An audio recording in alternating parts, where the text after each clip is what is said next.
உன் முகத்தை நிமிந்து பார்க்க கூட கூச்சமா இருக்கு. நான் வேணா குனிஞ்சு காட்டுவா மாமா.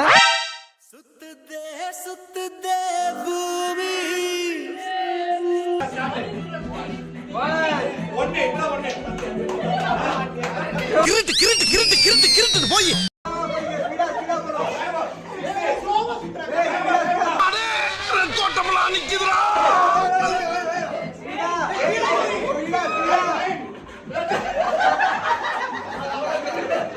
என்ன செய்து தலை சுத்துதா?